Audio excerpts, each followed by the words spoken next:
That's bad news in a way, right? If we take a few steps back and look at the overall economic landscape. And some people have held out access to education as a salvation of sorts, right? That, there's this big inequality which is cropped up, but if only we can lower the cost of college, maybe sort of improve the quality of high school so that more kids can go to college. Biden has talked about, the big Democrats in the US has talked about access to higher education in a big way. Straight off the bat, from principles of Econ 101, there seems to be a fallacy of composition there. That you can tell one individual that if you go to college, you'll earn much more. But if you do that to like half the population and send them to college, I mean, of course, high school wages will be depressed. So there's that. But what you're saying in this paper goes beyond that. You're saying that this surge in the demand for skills, that itself would be temporary. And then after a while, the people with this extra education and these college degrees may have to go and work in Starbucks. So for labor as a whole, what does that make us think about education as the path to salvation? Yeah, it's a big topic. So let me say a few things. We have other papers that argue that, in fact, education is not even the salvation in that first sense that you were talking about. One argument has been made that you increase education as a way to reduce inequality because the new graduates compete for the high-end jobs and in relative terms drive the wages down. So they sort of stop the fanning out process by getting more educated.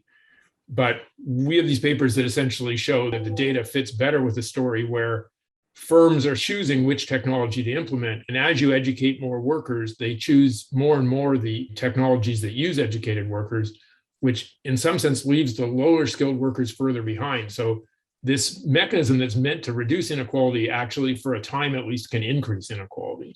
There's beginning to be more of a discussion in various places, even including in the US, about concerns about meritocracy. And this, I think, comes back to the question about, we've been talking all along here in terms of inequality of income. That's really the measure that we've been using. And I think for good reason, that's of central importance, obviously. But if you think about, say, like the work of Amartya Sen, and then following from that, Martha Nussbaum, and a whole set of philosophers who essentially argue that well-being, or on the other end of it, poverty, is very multidimensional. We can't actually reduce it just to income. We need to think about how do we create the society we want that involves making sure that people are not exploited, non-domination, they have the bases of self-respect. Those are all the kinds of phrases that are used. And that requires broader support and broader institutions of the right times. So John Rawls, probably the most influential philosopher of the last 100 years, actually spends a bunch of time in the theory of justice talking about meritocracy. And he's very, very worried about meritocracy. And the reason is because he worries that if we create these hierarchies, those hierarchies in themselves are unjust. The people who are left towards the bottom without the higher education feel themselves to be less. They have less of a voice in the political sphere. It's inequality in its most pervasive and permanent state. And so he actually argues that one should think, as you think about human capital policy and you think about just sort of ramping it up, that you need to worry about making sure that it's really widely distributed rather than targeted at the people who are the smartest people or something like that.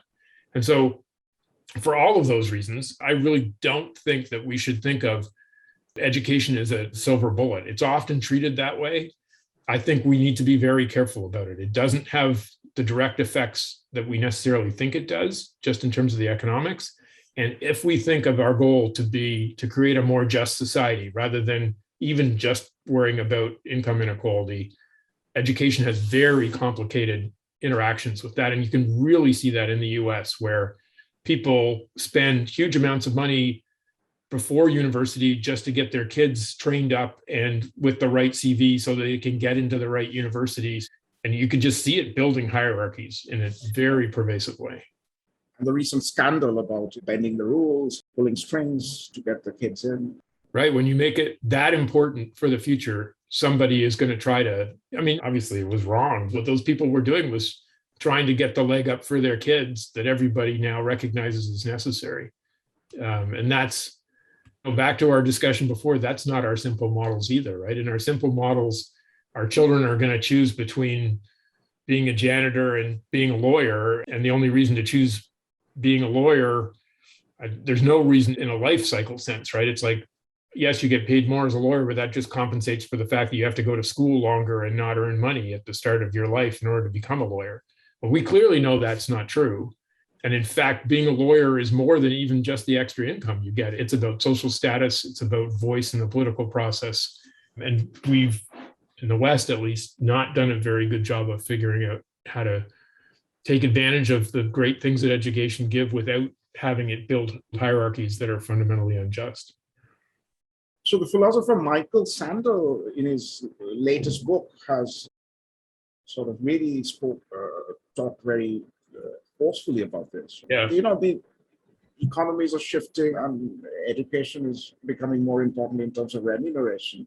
Now, for people in their 40s or 50s, they can't turn the clock back and become 18 again and enter college. So there's an implicit insult when you tell them that you're in a sorry state because you didn't go to college or educate yourself or work hard enough. So it's your doing. But also, we tend to use the word skill as equivalent to book learning, right? I mean, there's a skill in a lot of tasks which require motor skills or craftsmanship. So the US, we could be a very skillful kind of worker in a factory setting in the 1950s or 60s, but you could earn a middle-class life, right? It's not so much skills, in my opinion, it's book learning or scholastic kind of skills, cognitive skills, whatever you want to call it, which has become relatively more important over time. Now, suddenly if things were reversed, if we nerds were told that you'll earn a good amount of money only if you can hit a baseball with great accuracy, if suddenly all our cognitive skills were paid less and that sort of hand-eye coordination was the thing which was valued, then we have to think about what would that make us feel. So these underpinnings which we have to think about. Yeah, I think it comes back also to your point before about how much we've learned about the importance of frictions. Frictions are sort of like barriers, if you want, to moving into certain occupations or to other places. To the extent that they exist in moving into these really high-end, high-paying jobs, and that those jobs are paid more than requires to get people to take up those jobs. So they're what economists call jobs with high rents. Then potentially what you're talking about, the sort of university, the scholastic learning, becomes the door opener to getting those jobs, as opposed to necessarily the great skill creating process. And there's a whole part of labor economics now that's very focused on this question about how should we really think about high-end wages? Are they people getting rents in some sense? They're managing to capture something that isn't necessarily just a reflection of how skilled they are. It's about them being sort of in the right job at the right time.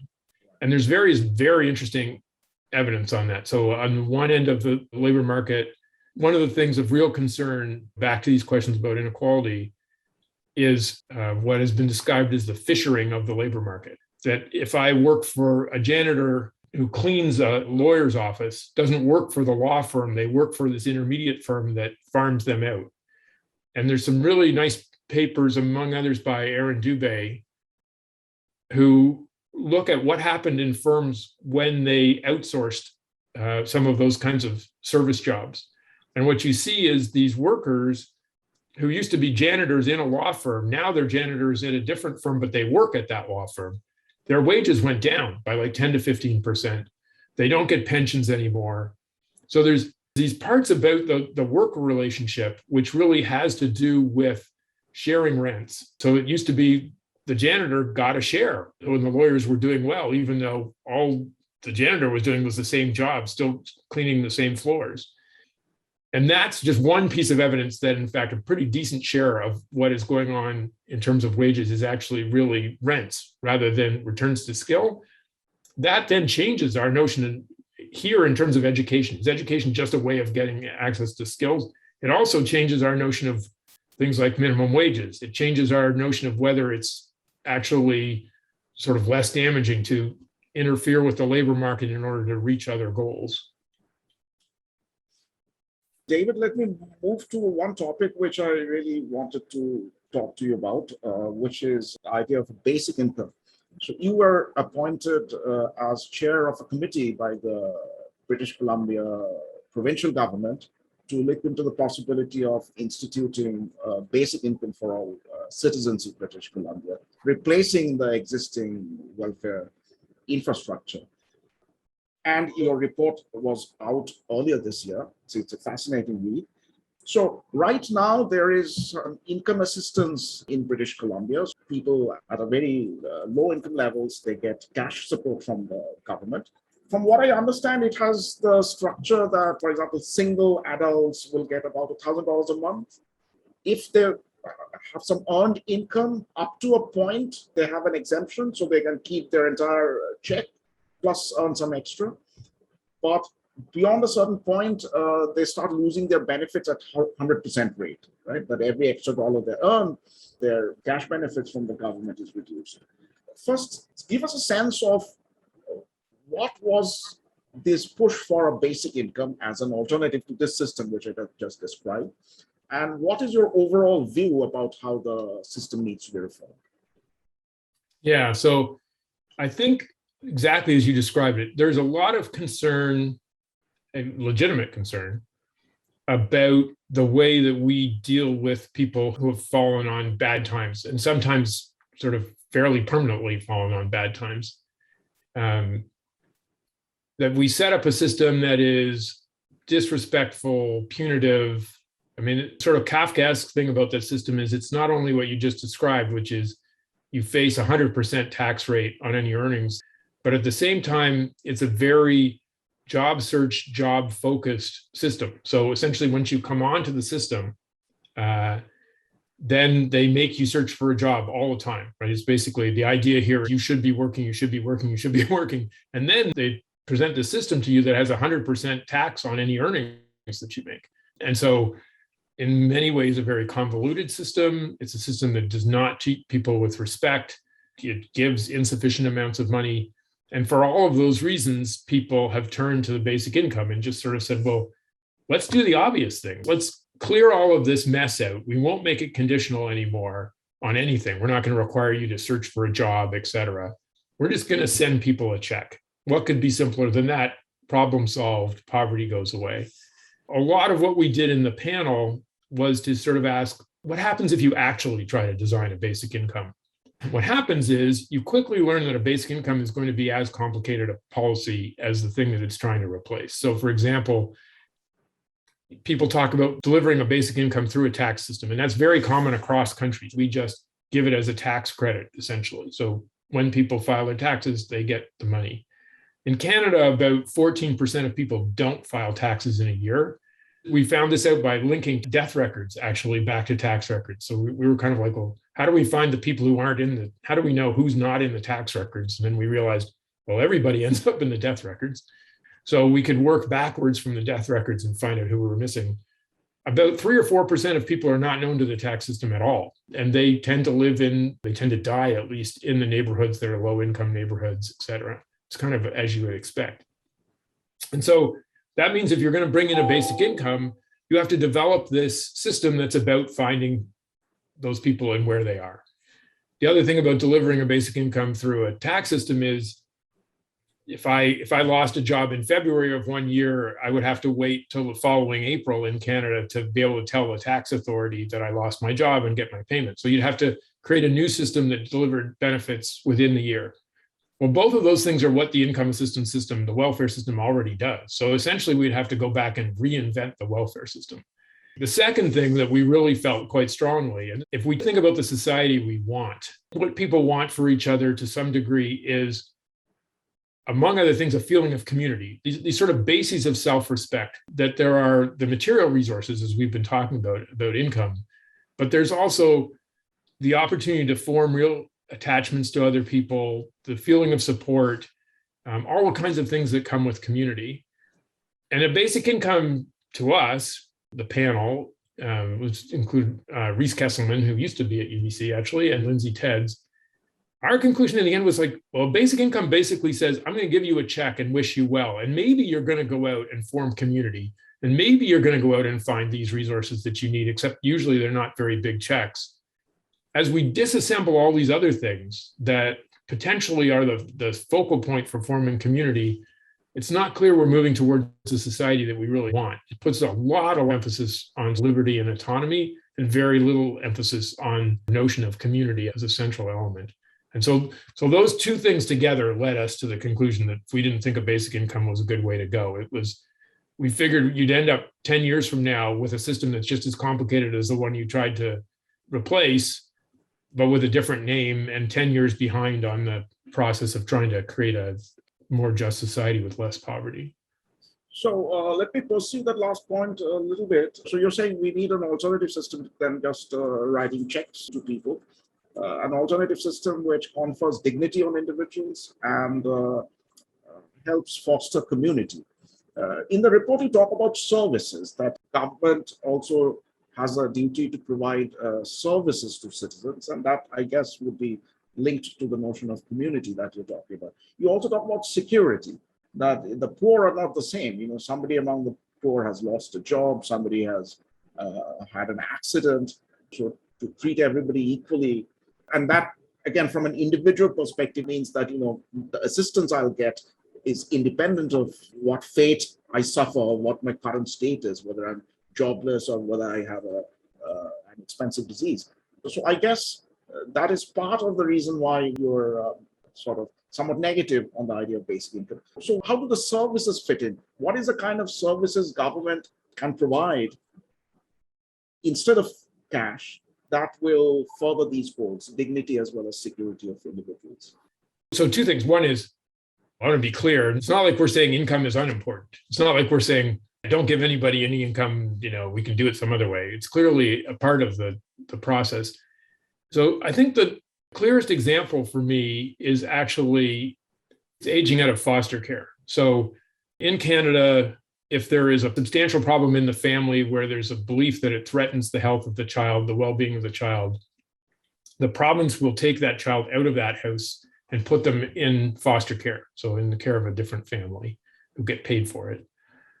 It turns out in BC, in our province, about 2/3 of the kids in foster care, age out of foster care at age 19, are Indigenous, even though they make up only about between 5 and 10% of the population.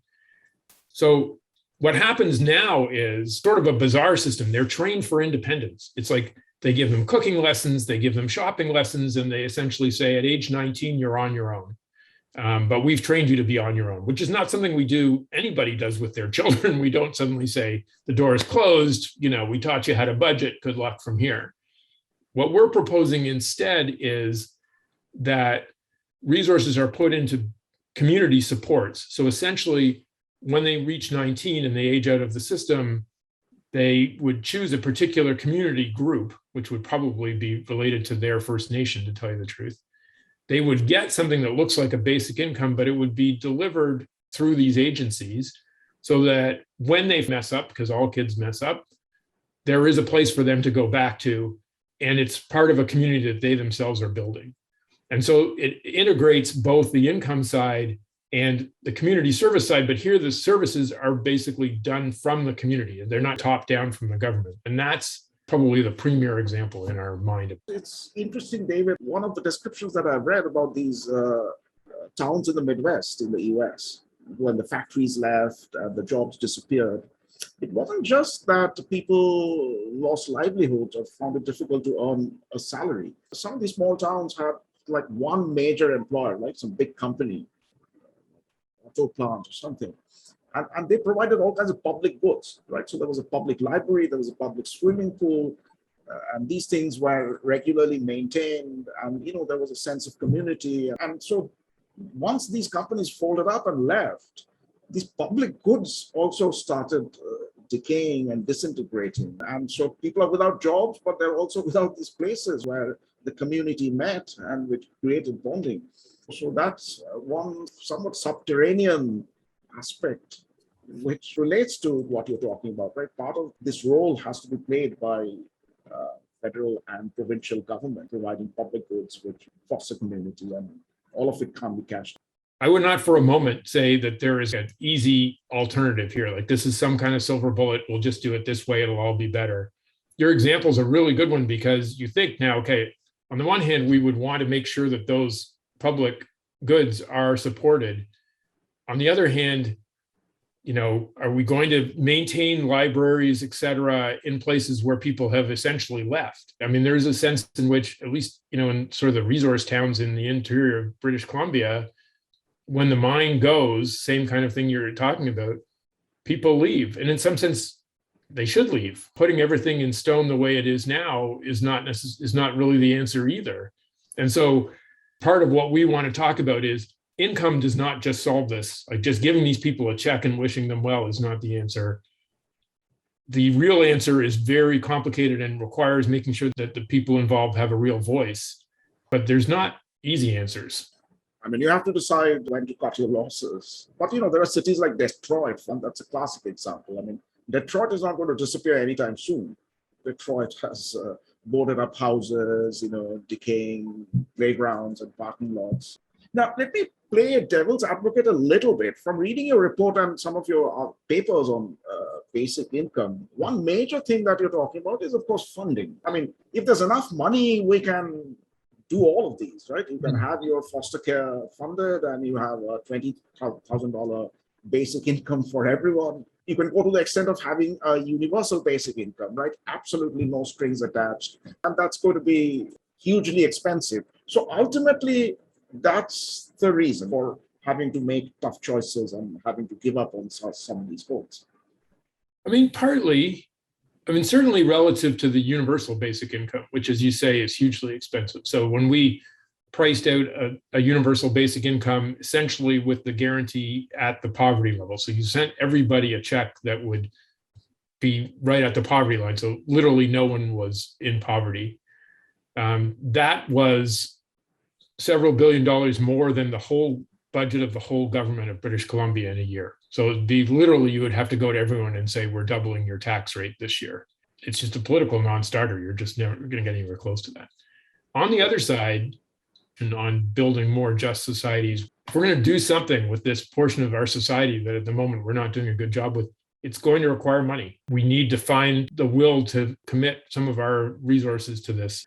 Places like Canada are just incredibly well-off countries. There is a sense in which the basic income people say, and I think it's true, we literally have the resources. We have to figure out a way to do it that feels fair to everybody all the way around the table.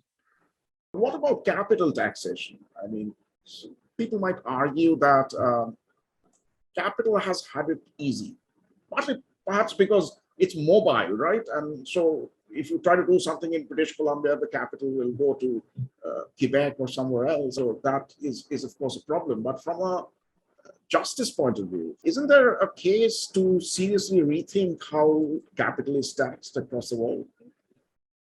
Yes, I think there is a serious case. I don't think this is just a BC or Canadian perspective.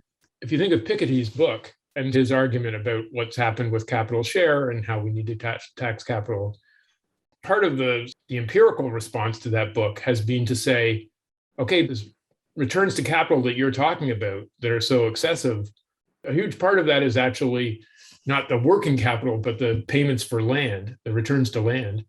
And so to me, this is the low-hanging fruit. We know that it is something that doesn't distort the economy. We know that, for example, the people of Vancouver who bought homes have essentially cashed in a huge lottery ticket that they were unaware they were even buying. I mean, we're talking about house prices tripling over a span of 20 to 30 years. Like unbelievable amounts of wealth have been, in some sense, created. And we've not really set up a good form for taxing that.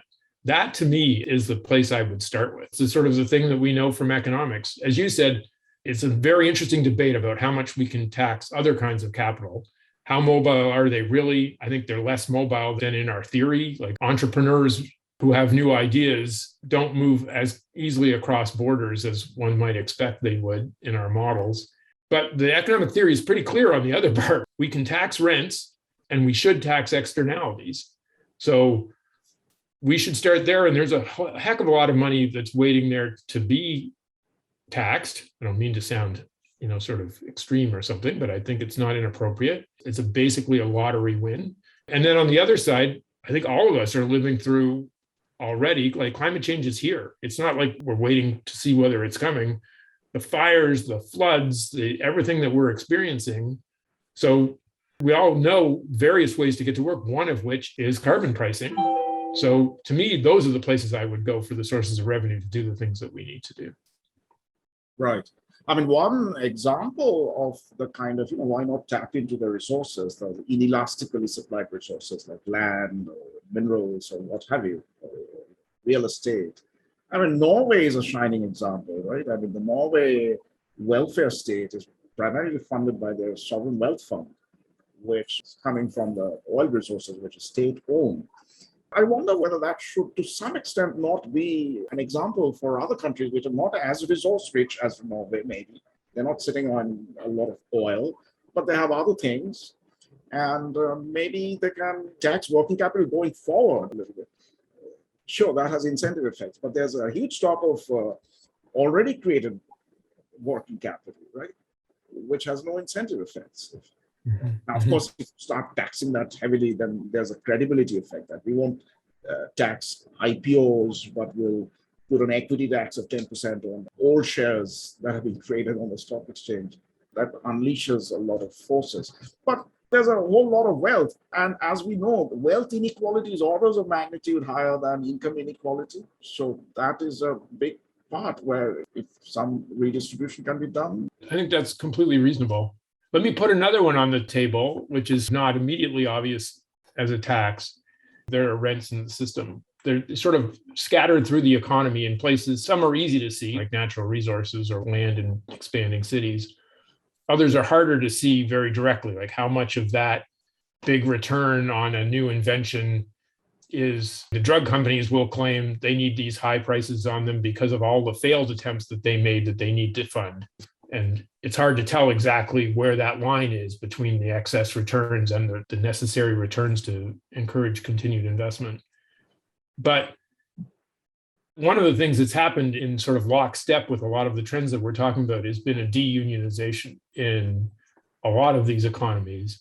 And one way to think about supporting unions is that you support workers to essentially go after the local rents that they see. How much they can get is going to be disciplined by whether the firm can really pay it, and the workers will be able to see that. And we need to find better ways. So like the German kind of examples, in Norway, there's kind of examples where you set up sectoral labor unions.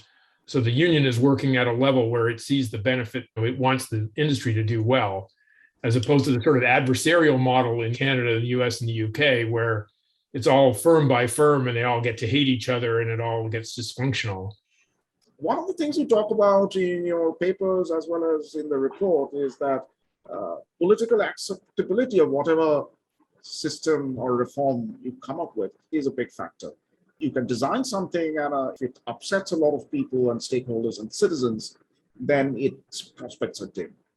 Especially people who are paying into some redistributive system. If they think that it's exploitative or unjust, then they'll rail against it. Now, don't we have to strike a fine balance, David? Because you see, in the last 100, 150 years, there have been radical changes to the economic system in the Western world, right?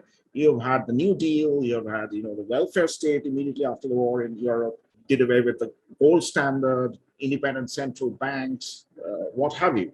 And some of the sort of move to the right that we talk about with Reagan and Thatcher from the 1980s, I think it's fair to say that they changed the way of thinking, right? And once you get to Bill Clinton, for example, in the 1990s in America, the effect of Reagan was there on the Democratic Party and the Democratic president. He did cut welfare benefits and so on. So isn't part of policy making also aimed at changing people's hearts and minds? Instead of taking these kinds of policy and political preferences as given, part of the effort at whatever level, whether at the level of experts or technocrats, or at the level of elected officials or political parties in the campaigns, it's partly also to change people's minds. So if something seems too radical, like a universal basic income funded by deep capital taxation. Maybe this time for that can even come, but we won't be able to do so unless we have some sort of mimetic change, if you will. I think that's exactly right. I think one of the big attitudinal changes that's needed, and I actually think this is within grasp in lots of places. I'm not sure it's within grasp in the US. This is another sense in which the US is exceptional. I mean, what we've seen in terms of the level of emphasis on individual rights in the US during COVID, et cetera, has been so extreme. It's made a lot of people despair about whether the US is capable of making the kind of transition that you're talking about. But for other economies, other societies, I actually think it is possible. But to me, one of the biggest shifts in attitude that has to take place, I actually think a lot of people think this way already, but is shifting from thinking about redistribution as charity to redistribution as justice. When what you think you're doing is giving charity to somebody who possibly doesn't deserve it, but it makes you feel good, so you're willing to do it. If you build a system around that kind of attitude, which is sort of, the old George Bush Sr. 1,000 points of light or whatever, it's just sort of like noblesse oblige at best, right? Versus a notion that this is a fair way to think of society as a whole. That's the attitudinal change. And let me say, I actually think in a longer term sense, I think that COVID could have been a jumpstart for some of this. At least here, Canadians have a tendency to think that governments are a fundamentally effective tool in the first place, much more than Americans ever do, but also sort of like Europeans. And COVID gave a really good example here of how that works. There was a response from the public health system. What was needed was done, and people were willing to follow the rules, and spending was ramped way up. Checks were sent out every which way. This is the first recession in Canadian history in which inequality went down because there was so much money distributed at the bottom. And I also think there was this notion of fairness, of sort of recognizing that grocery store workers are frontline workers, these various people in the economy that we more or less took for granted. We now understand how integrated we are with them. Now, let me just say, the analogy to me that a lot of people have brought up, following the Second World War, you get the welfare state, but you don't get it in 1946. You don't get it even in 1950. You really get the big institutions built through the 50s and through the 60s in a whole bunch of these Western nations. And my sense is, like, after you go through something as traumatic as COVID, or even more traumatic, the Second World War, there's a period, the bureaucracy is burnt out. You've spent a lot of your money. Everybody just needs a break and a party in some sense, right? But the attitudes have changed. We now understand what government can do. We understand more that we're in it together. And I'm hopeful that if we keep our attention on it and we work on it, that in sort of starting a few years from now and going forward, that this could be the impetus to making some of the attitudinal changes and sort of more fundamental changes that you were talking about. So you're saying that may have made people realize the important role of government, the COVID situation, but also generated empathy and sort of made us appreciate how much role luck or misfortune plays in our lives? I think that's exactly right, because people could see some of the things that just happened in COVID. Like, I get to work from home, whereas the grocery store clerk who has to face people coughing in his face day after day obviously can't work from home. I think everybody sees that, like, element of how much luck is playing into these things. And I really honestly do think that it changed people's attitudes. There were people who thought, like, this was this break point. Like, from here on, everything would be different. And like I said, with the Second World War analogy, I don't believe it happens on a dime like that, but I think it's infused in us in a way that we could potentially tap into.